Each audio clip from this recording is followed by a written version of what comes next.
नमस्कार, स्वागत है आप सबका महिंद्राज़ के ऑफिशियल यूट्यूब चैनल पर। मैं चांदी महिंद्राज़ तहे दिल से आप सबका स्वागत करती हूँ। तो बज चुके हैं रात के कितने 12 बज चुके हैं और हम अपने 10 दनादन क्वेश्चंस के साथ पूरी तरीके से रेडी हो चुके हैं। तो जल्दी से जितने भी कैंडिडेट्स हमारे साथ जुड़े हुए हैं, रात ही में फटाफट सेशन को क्या कर देना है, शेयर कर देना है, जिससे से ज़्यादा कैंडिडेट्स हमारे साथ क्या हो पाए, कनेक्ट हो पाए। और भाई बहुत बढ़िया से सबने आई होप अपने त्योहार को मनाया होगा, इस फेस्टिव सीजन को एन्जॉय किया होगा। बढ़िया से जो है पकवान खाए होंगे बहुत, तो बिल्कुल जो है मज़ा ही कुछ अलग है अपने परिवार वालों के साथ इन सारे फेस्टिवल्स को मनाने का। तो बिल्कुल सब लोग जो है आ जाइए कहाँ पर, कमेंट बॉक्स में, और आंसर देना स्टार्ट करना है। और सबसे पहला क्वेश्चन आ रहा है आपकी कंप्यूटर स्क्रीन पर, वो ये है, India's first indigenous 9 mm machine pistol has been jointly developed by DRDO and Indian Army. The weapon is aptly named as। Bharat की पहली स्वदेशी 9 मिलीमीटर मशीन पिस्तौल को DRDO और भारतीय सेना द्वारा संयुक्त रूप से विकसित किया गया है। हथियार का उपयुक्त नाम जो है वो क्या दिया गया है? तो आप जो है स्क्रीन पर देख पा रहे हो 9 mm की मशीन पिस्टल जो इंडिया के अंदर बनी फर्स्ट इंडिजीनियस है, इंडियन टेक्नोलॉजी से बनी पहली स्वदेशी है, जिसे DRDO और इंडियन आर्मी ने मिलकर बनाया है। आपको ये बताना है कि ये जो है वेपन, इसका नाम क्या रखा गया है। तो आपके पास ऑप्शन है तेजस्वी, आमसी, अस्मी या फिर स्वयं। तो बिल्कुल ये जो 9 mm की मशीन पिस्टल है, इसके नाम क्या दिया गया है? इसे नाम दिया गया है क्या भाई? अस्मी। इसे नाम दिया गया है क्या? अस्मी। और अस्मी का मतलब होता है क्या? नाम दिया गया है अस्मी, जिसका मतलब है क्या? Pride, self respect. ठीक है, pride, self respect and hard work. ये जो है इसका नाम दिया गया है अस्मी, जिसका मतलब कहा गया है pride, self respect and hard work कहा गया है। अगर मैं बात करूं ये जो अस्मी नाम की 9 mm की मशीन पिस्टल है, इसे बनाया किसने है? तो इन्फेंट्री स्कूल जो है, इन्फेंट्री स्कूल जो लोकेटेड है कहां पर? मऊ में। ठीक है, इसके अलावा अगर हम बात करें ARDE जो लोकेटेड है कहां पर? पुणे में। ARDE क्या है? DRDO का ये एक इंस्टीट्यूट है, armament research and development establishment, जो लोकेटेड है कहां पर? पुणे में। तो इन दोनों ने मिलकर जो है अस्मी नाम की इस मशीन पिस्टल को क्या किया है? डेवलप किया है, बनाया है। नेक्स्ट बढ़ रहे हैं अगले क्वेश्चन की तरफ, और अगला क्वेश्चन आ रहा है स्क्रीन पर। As announced by the union minister for chemical and fertilisers Shri Sadananda Gowda ji in Karnataka, Jan Aushadhi Kendra record sales of rupees dash crore this financial year. जैसा कि केंद्रीय रसायन और उर्वरक मंत्री कर्नाटका में श्री सदानंद गौड़ा जी ने घोषणा की थी, जन औषधि केंद्र इस वित्तीय वर्ष में डैश करोड़ की बिक्री रिकॉर्ड की है। तो अगर मैं बात करूं जन औषधि केंद्रों की, जहां पर आयुर्वेदिक मेडिसिन, जेनेरिक मेडिसिन जो है, जेनेरिक दवाइयां जो है वो प्रोवाइड की जाती हैं, तो बहुत सारे जो है देश में जन औषधि केंद्र बनाए गए हैं, और जो है रिकॉर्ड सेल की है जन औषधि केंद्रों ने जेनेरिक मेडिसिन की। और कितना रिकॉर्ड हासिल किया है इस फाइनेंशियल ईयर में 2020-21 में? तो 484 करोड़ जो है वो जेनेरिक मेडिसिन क्या की गई हैं? सेल की गई हैं जन औषधि केंद्रों के द्वारा। अपने आप में ये बहुत बड़ा डेटा है। पिछले फाइनेंशियल ईयर से, पिछले वित्तीय वर्ष से अगर मैं बात करूं, तो कहा गया है कि 60% इंक्रीज हुआ है इनका सेल्स। तो जन औषधि केंद्र जो है बहुत इंपॉर्टेंट रोल प्ले कर रहे हैं। नेक्स्ट पढ़ रहे हैं अगले क्वेश्चन की तरफ।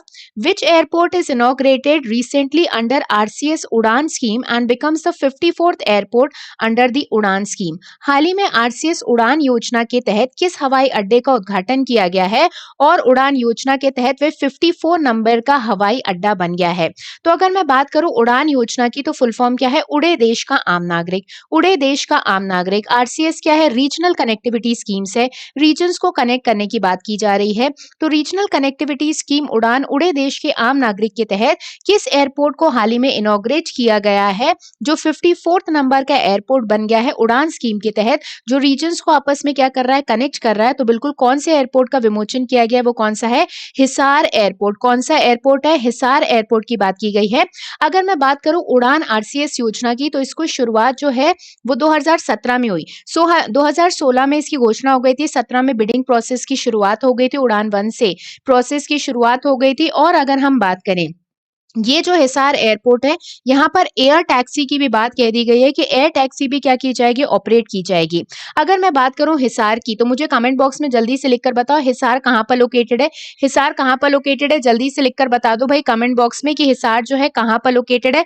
फटाक से लिखकर बता देना कमेंट बॉक्स में कि हिसार जो है वो कहाँ पर लोकेटेड है।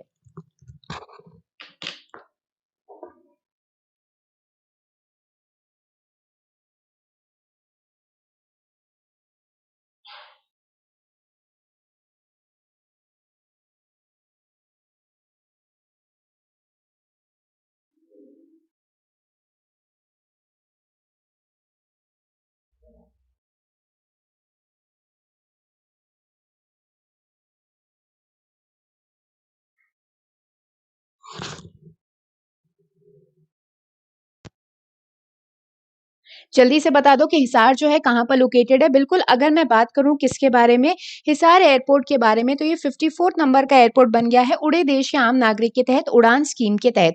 अगर मैं बात करूँ हिसार की, तो ये भी कहा गया है कि ये जो रीजनल कनेक्टिविटी सेंटर बनाया गया है, मतलब ये जो हिसार एयरपोर्ट को बनाया गया है, इससे हिसार और चंडीगढ़, इससे क्या होगा, हिसार और चंडीगढ़ के बीच में जो समय लगता था, ट्रैवल टाइम लगता था 4.5 आवर्स का, ये घटकर कितना हो जाएगा, सिर्फ और सिर्फ 45 मिनट्स हो जाएगा। अगर हम बात करें किसके बारे में, हिसार के बारे में, तो हिसार में जो है गैल्वेनाइज्ड आयरन मैन्युफैक्चरिंग सिटी के तौर पर भी जाना जाता है हिसार को, और बहुत सारे लोग जो है ट्रैवल करते हैं हिसार से चंडीगढ़ फ्रीक्वेंटली बेसिस पर। तो कहीं ना कहीं जो है ट्रैवल डिस्टेंस टाइम को क्या करना है, कम करना है। नेक्स्ट बढ़ रहे हैं अगले क्वेश्चन की तरफ। अगला क्वेश्चन आ रहा है स्क्रीन पर। Polio National Immunization Day is rescheduled to which date in January 2021? Polio राष्ट्रीय प्रतिरक्षण दिवस जनवरी 2021 में किस तिथि को पुनर्निर्धारित किया गया है? तो वैसे अगर मैं बात करूं नेशनल इम्यूनाइजेशन डे की या नेशनल पोलियो डे की, तो वो हर साल कब मनाया जाता है, 16 जनवरी को मनाया जाता है। हर साल कब मनाया जाता है, 16 जनवरी को। लेकिन इस बार 16 जनवरी से जो है मास वैक्सीनेशन प्रोग्राम चलने वाला है कोविड-19 से रिलेटेड। इस वजह से जो है नेशनल पोलियो प्रोग्राम को प्रेसिडेंट के कंसल्टेशन के बाद जो है क्या किया गया, रीशेड्यूल किया गया है, आगे बढ़ाया गया है। और नेशनल इम्यूनाइजेशन डे या नेशनल पोलियो डे को नेशनल जो है रविवार दिवस भी कहा गया है। और ये जो है कब सेलिब्रेट किया जाना है, अब इसे जो है रीशेड्यूल कर दिया गया है, कब, 31 जनवरी को अब मनाया जाएगा क्या, नेशनल पोलियो डे। तो 30 जनवरी को जो है, 30 जनवरी से इसकी शुरुआत करेंगे प्रेसिडेंट, और 31 जनवरी को national immunisation day, national polio day जो है उसे मनाया जाएगा देश में। लेकिन ध्यान रखना कि वर्ल्ड पोलियो डे अगर एग्जामिनेशन में पूछता है, तो विश्व पोलियो दिवस, वर्ल्ड पोलियो डे कब मनाया जाता है, 24 अक्टूबर को। और 24 अक्टूबर को क्या भी मनाया जाता है, यूएन डे भी मनाया जाता है, संयुक्त राष्ट्र दिवस भी मनाया जाता है। ठीक है, तो वैसे national immunisation day, national polio day कब मनाया जाता था, 16 जनवरी को। लेकिन इस बार 16 जनवरी से जो है मास वैक्सीनेशन प्रोग्राम चलना है, इस वजह से इसे रीशेड्यूल किया गया है कब, 31 जनवरी को। नेक्स्ट बढ़ रहे हैं अगले क्वेश्चन की तरफ। International Table Tennis Federation is headquartered at, अंतरराष्ट्रीय टेबल टेनिस महासंघ का मुख्यालय कहां पर स्थित है? तो आपको बताना है इंटरनेशनल टेबल टेनिस का हेडक्वार्टर कहां पर लोकेटेड है। तो बिल्कुल टेबल टेनिस का हेडक्वार्टर कहां पर लोकेटेड है, लुसान स्विट्जरलैंड में लोकेटेड है। थोड़ा थोड़ा स्टैटिक क्वेश्चन भी साथ साथ में करते जाएंगे जो न्यूज में बना हुआ है। Next question, in which state of India is the Mattukudi dance performed, Bharat के किस राज्य में मत्तुकड़ी नृत्य जो है वो किया जाता है? तो आपको बताना है कि मत्तुकड़ी डांस जो है वो कौन से राज्य में परफॉर्म किया जाता है। तो बिल्कुल वो कौन सा राज्य है भाई, गुजरात में परफॉर्म किया जाता है क्या, Mattukudi dance form. Next question, which bank has provided a major relief to farmers under its loan settlement scheme that is Rin Samadhan योजना इन महाराष्ट्र? महाराष्ट्र में किस बैंक ने अपने ऋण निपटान योजनाओं के लिए ऋण समाधान योजना के तहत किसानों को बड़ी राहत दी है? तो ऋण समाधान योजना जो है वो महाराष्ट्र में चलाई जा रही है किस बैंक के द्वारा, जिसमें ये कहा गया है कि अगर किसान जो है जिसने लोन लिया हुआ है, अगर वो अपना 20% प्रिंसिपल अमाउंट या उसका टोटल ड्यू जो है उसे भर देता है, उसे क्या कर देता है, फिल कर देता है, जो पेंडिंग था पिछले 2 सालों से, तो जो है उसके एंटायर लोन को क्या किया जाएगा, माफ कर रहा है, वेव्ड ऑफ कर रहा है वो बैंक। और वो कौन सा बैंक है, वो बैंक है कौन सा भाई, स्टेट बैंक ऑफ इंडिया। ये प्रोग्राम चला रहा है महाराष्ट्र में ऋण समाधान योजना किसानों के लिए, जिसमें 31 जनवरी 2021 तक ये सुविधा प्रोवाइड की गई है। नेक्स्ट क्वेश्चन की तरफ बढ़ रहे हैं। Tesla has incorporated a fully owned subsidiary in Bangalore as a first step to start up an R&D unit, that is research and development unit, and a manufacturing plant for its electric vehicles in the country. Where is the headquarter of Tesla? Tesla ने बेंगलुरु में एक पूर्ण स्वामित्व वाली सहायक company को R&D इकाई और देश में अपने इलेक्ट्रिक वाहनों के लिए एक विनिर्माण संयंत्र स्थापित करने के लिए पहला कदम शामिल किया है। आपको बताना है कि टेस्ला का मुख्यालय कहां पर है। तो भाई टेस्ला ने जो है अपनी फुली ओन्ड सब्सिडरी जो है वो डाल दी है कहां पर, बेंगलुरु में। रिसर्च एंड डेवलपमेंट यूनिट डाली है बेंगलुरु में। इसके अलावा एक मैन्युफैक्चरिंग प्लांट भी है, जो इलेक्ट्रिक व्हीकल्स वहां पे क्या होंगे, वहां पर मैन्युफैक्चर होंगे। आपको बताना है कि टेस्ला का मुख्यालय कहां पर लोकेटेड है। तो बिल्कुल आप स्क्रीन पर टेस्ला का लोगो देख पा रहे हो और टेस्ला के फाउंडर को भी देख पा रहे हो। वो कौन है? इलियन मस्क है। तो टेस्ला का हेडक्वार्टर कहां पर लोकेटेड है? कैलिफोर्निया यूएसए में लोकेटेड है। कहां पर लोकेटेड है? यूनाइटेड स्टेट्स कैलिफोर्निया में लोकेटेड है। Next question, union cabinet chaired by PM Modi approved MOU between India and which country to have shared data and operational products for seismological, meteorological and oceanic services। PM Modi की अध्यक्षता में केंद्रीय मंत्रिमंडल ने भारत और किस देश के बीच में भूकंपीय, मौसम विज्ञान और महासागरीय सेवाओं के लिए डेटा को साझा करना और परिचालन उत्पादों को मंजूरी दे दी है? तो कौन दो कंट्रीज के बीच में अग्रीमेंट साइन हुआ है? इंडिया ने अग्रीमेंट साइन किया है किस कंट्री के साथ कि ऑपरेशनल प्रोडक्ट्स जो सिस्मोलॉजिकल, मीटरोलॉजिकल और ओशियानिक सर्विस है, इनका डेटा साझा किया जाएगा। किसके साथ ये समझौते ज्ञापन पर हस्ताक्षर हुआ है? तो बिल्कुल वो कौन सी कंट्री है भाई? यूएई है। कौन सी है? यूनाइटेड अरब एमिरेट्स है। नेक्स्ट क्वेश्चन की तरफ बढ़ रहे हैं।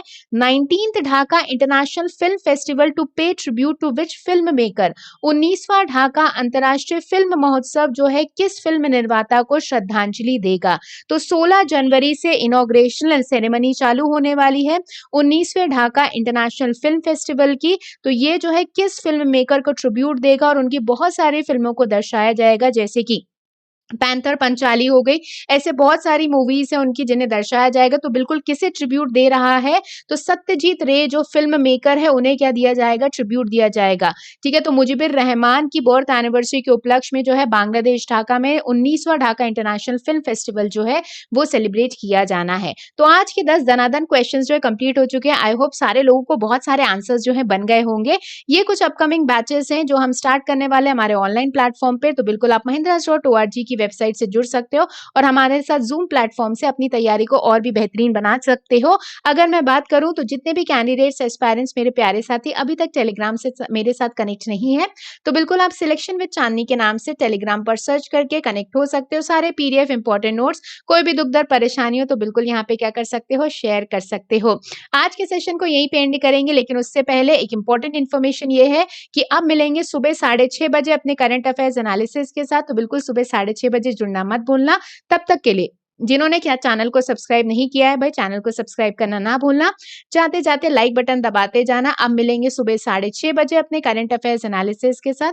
तब तक के लिए बढ़िया से जो है क्या लेना, नींद लेना। Thank you very much to all of you. अपने अपने परिवार का खूब ध्यान रखना। Bye bye guys, take care, जय हिंद, गुड नाइट।